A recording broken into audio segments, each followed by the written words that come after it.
Troisième lumière. Qui sont les démons enchaînés sous l'Euphrate? Qui sont les démons entraînés? Vous savez, je suis obligé d'enseigner comme ça. Maintenant, il y a trop de doctrines sur Internet. Il faut vraiment que les gens aient la vérité. Amen. Hein? Sinon, tu vas prêcher TikTok. Amen. Qui sont les démons enchaînés sous l'Euphrate? Il y a une vidéo là qui circule. Quelqu'un est allé à côté, il y a des trous et puis il y a des voix qui sortent là-bas. On dit, ce sont les démons qui ont été liés. Ils attendent. Hey, des démons qui aiment les microbes. Apocalypse 9, versets 13 à 21. Qui sont les démons enchaînés sous l'Euphrate? La Bible dit, le 6e ange sonna la trompette et j'entendis une voix venant des 4 cornes de l'autel d'or qui est devant Dieu. Et disant au 6e ange qui avait la trompette, délie les 4 anges qui sont liés sur le grand fleuve Euphrate. Et les 4 anges qui étaient prêts pour l'heure, le jour, le mois et l'année furent déliés afin qu'ils tuassent le tiers des hommes. Le nombre des cavaliers de l'armée était de 2 myriades de myriades. J'en entendis le nombre. Et ainsi je vis les chevaux dans la vision et ceux qui les montaient, ayant des cuirasses couleur de feu, hyacinthe et de soufre. Les têtes des chevaux étaient comme des têtes de lions. Et de leur bouche, il sortait du feu, de la fumée et du soufre. Le tiers des hommes fut tué par ces 3 fléaux, par le feu, par la fumée et par le soufre qui sortait de leur bouche. Car le pouvoir des chevaux était dans leur bouche et dans leur queue.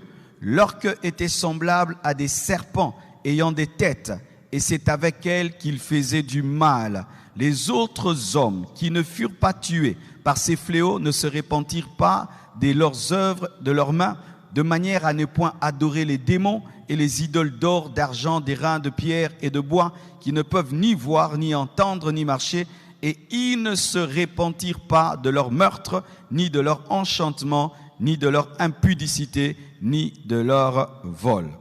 Qui sont ces esprits? Ce sont des démons de guerre. Ce sont des démons de guerre parce que vous devez savoir que Satan imite tout ce que Dieu fait. De la même manière qu'il y a Michael qui est l'ange guerrier, lui aussi il a des démons de guerre. Lorsque Michael sort, il déclenche des guerres spirituelles et lorsque ces démons sortent, ils déclenchent des guerres. Alors comment ces démons agissent? Vous allez remarquer que lorsque ces démons sont déliés, c'est-à-dire ils sont liés par Dieu pendant un temps au niveau du fleuve Euphrate, et quand le temps arrivera pendant la tribulation, pas maintenant, parce que certains disent qu'ils sont déjà déliés. Non, la Bible précise que c'est une trompette qui va sonner. Et les trompettes sont des jugements de Dieu dans la tribulation. Dans la tribulation, il y a des démons qui attendent. 4 démons qui attendent. Ils ont été enchaînés dans le fleuve. Parce que vous savez que lorsque les anges ont péché, les démons, quand ils ont été précipités du ciel sur la terre, certains sont tombés dans l'eau. Amen. Hein? Et ceux-là, les 4, on les a liés dans le fleuve. Et ils attendent le mois, le jour, l'heure pour sortir. Mais quand ils vont sortir, ils vont libérer aussi des démons qui vont pousser les hommes à faire la guerre, de sorte que le 1/3 des hommes mourra. Alors, lorsque vous lisez les formes de ces cavaliers et tout ça, tu vas voir que ce sont des armes que Jean a vues, mais il n'avait pas le langage spirituel, le langage humain pour les expliquer, parce que ce sont des armes qui n'existaient pas en son temps, mais ce seront des démons qui vont pousser les hommes à utiliser des armes nucléaires, à utiliser des bombes, des obus. Donc ce seront des démons qui inciteront les hommes à s'entretuer. Ça veut dire ceci, que derrière beaucoup de guerres que vous voyez, il y a des démons. Amen. Lorsque vous voyez une tribu qui commence à prendre des machettes, commence à couper les gens sans pitié. Dernièrement, on voit une vidéo des hommes maintenant qui coupent les autres, qui enlèvent les organes même des autres, qui coupent un homme comme si on coupait une poule. Il faut être possédé. Toi-même, tu regardes, tu te dis, un homme ne peut pas arriver là sans être possédé par les démons. C'est pourquoi l'Église doit prier. Amen. Hein? Lorsque vous voyez les politiciens commencer à se chamailler, vous priez, parce qu'il y a des esprits, lorsqu'ils entrent, les hommes deviennent comme des animaux et ils peuvent même prendre des enfants, couper les têtes et réfléchir après.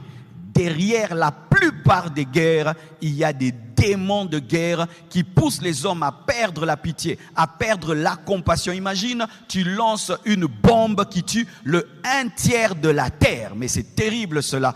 Donc, ce seront des armées qui derrière seront poussées par des esprits de guerre. Amen.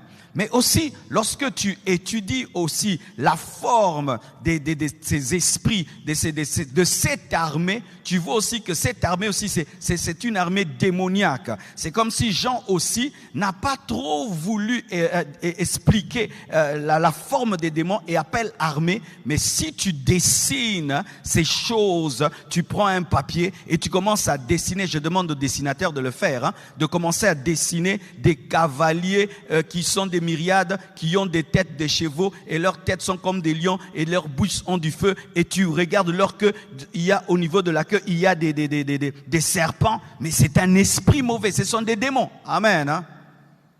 Et ça montre que ces 4 démons sont des démons supérieurs auxquels sont soumis d'autres démons guerriers, mais qui poussent les hommes aussi à la guerre. Amen.